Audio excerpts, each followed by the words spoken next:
Hello，大家好，我是 Nancy。今天呢，主要是来跟朋友们分享一下，就是 Build to Rent 这种方式和就是包租嘛。我之前做过一期5%的包租节目，然后还有跟咱们普通的投资小房产之间的区别，还有差异，还有优缺点在哪里，然后看看适不适合大伙儿。因为朋友们问我这个问的比较多，所以我最近集中做一期。来，我们看一下啊。那咱们首先呢，说一下这个 Build to Rent 呢，我们看一眼，就是它实际上呢，是建好这个社区就是要出租的，所以它的名字非常直白。但是呢，大部分的 Build to Rent 这种社区，它的持有者是一个机构，它是不卖给个人的。但是呢，我们这个项目呢，它稍微特殊一些，所以它是把一个一个的房子卖给个人。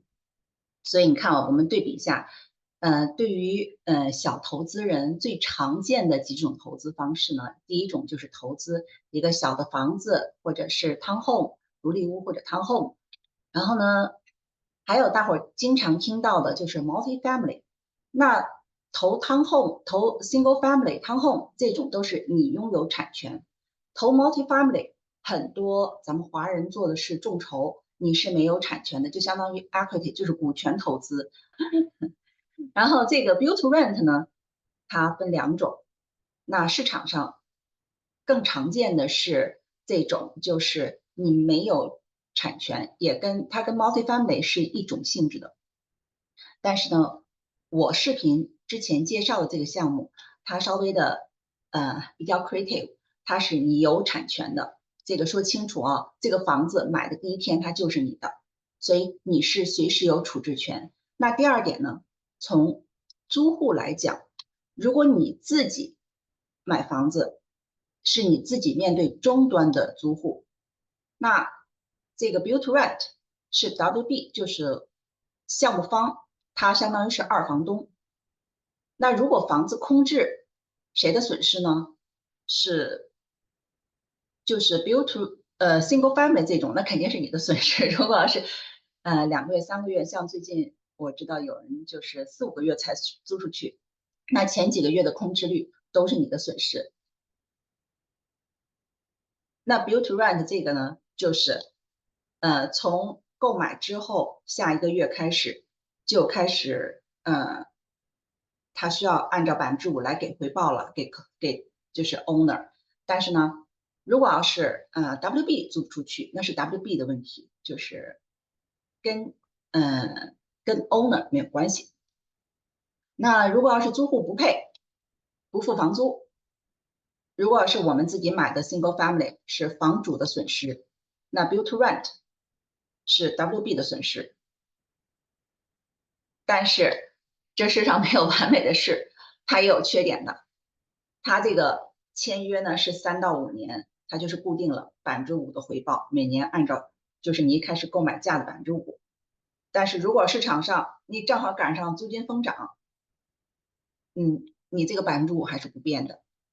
但是如果你自己拥有房子，那你也可以涨租金啊。所以这个是你隐藏的，就是如果要是你自己的房子，自己买的 single family，不是这种 build to rent 的，你可以涨房租，这个不可以涨，只有在租约，就相当于你跟他签了租户签了一长期租约，那租约期内你是不能随便调整房租的。那还有退出啊，退出呢，如果是你自己买的 single family townhome，你可以在任何时间卖给个人。那 build to rent 呢，它有2种退出方式，第一种就是跟着 WB 3到5年，就是这个合约期满之后，它可以打包卖给其他的机构，因为主要是很多养老机构或者是需要有这种稳定现金流的。但是不管卖给谁，最后还是 WB 作为管理，就是那个养老机构也还是要回来找 WB。如果 WB 不管理，它是不可能卖给养老机构的。那第二种呢，就是那有一些 owner 就是说我不想这么快卖，我想长期持有这个房子，那你就不用跟着 WB 卖给机构，那你呢就可以继续再跟 WB 续约，然后呢按照当时的市场的情况调节一下回报率。所以这是退出的两种方式。那将来你要想卖的时候，就一样啊，就跟在市场上找一个agent，然后帮你卖掉，是一个逻辑。就是说，但是是有两种退出方式。好，这是我们先讲了它的产权啊，现在清楚了。那我来对比一下收益。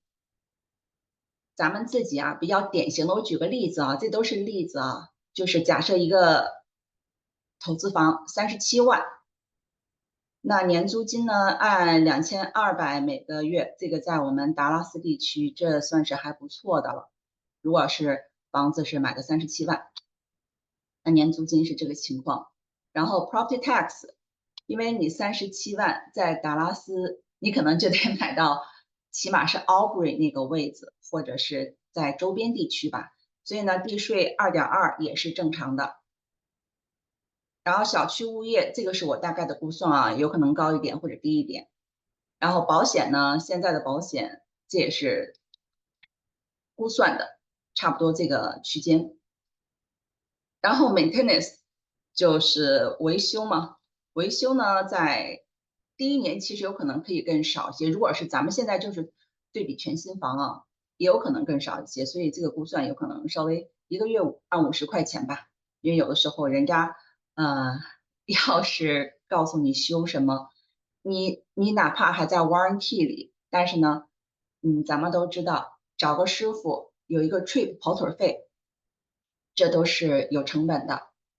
那年利润呢？你看，就是回报是3.78，这边是5。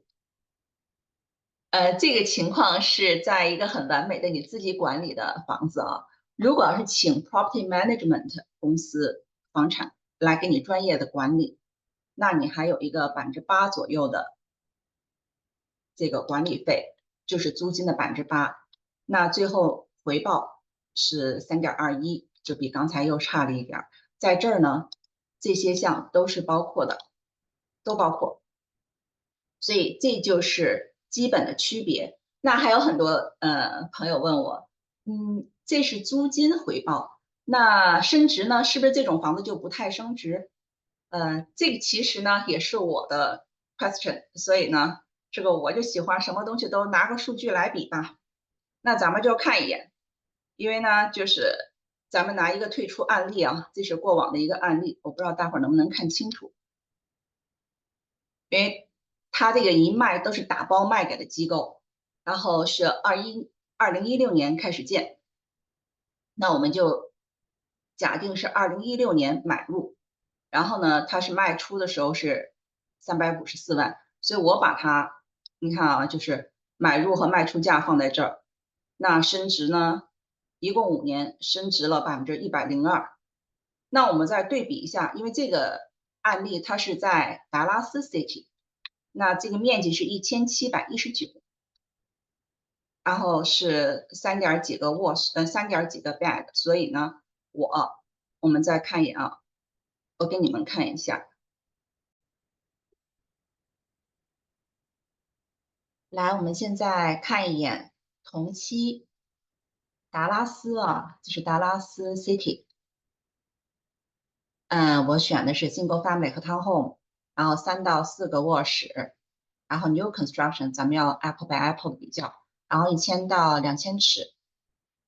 这都是新房子啊。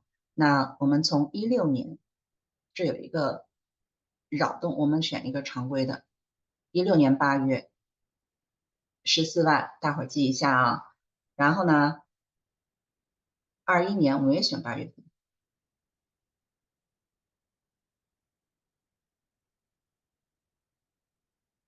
26.35万。好，那我再回到刚才那个表格，那这两个数放在这儿，我们看一眼。达拉斯 City 同期是88%的升值，那咱们就是粗算一下每年啊，WB 这个项目呢是20%，然后 WCT 18%，差不多，所以在升值上也没有特别大的差异。那最后呢，就是我是觉得这个项目呢，它就是相当于有产权的 passive income，所以确实是比较特殊，就是懒人的福利。那有一些就是朋友他还是喜欢身边的房子，那可能这个就不太适合你。但是有一些，比如说远距离管理的，你还要付property management fee 啊，再加上你要 deal with 这个 tenants 会有很多的问题呀，像不想有这些麻烦的，这可能确实是一个比较好的产生被动收入的投资，而且很重要，你有产权。好，今天的分享就到这里。希望今天的分享能够解答大部分朋友关于 Build to Rent 这种包租形式的疑问。如果你再有其他问题，欢迎在视频下面留言。这样的话呢，我可以多集中一些，然后到时候一起再做一期项目。好的，谢谢大家。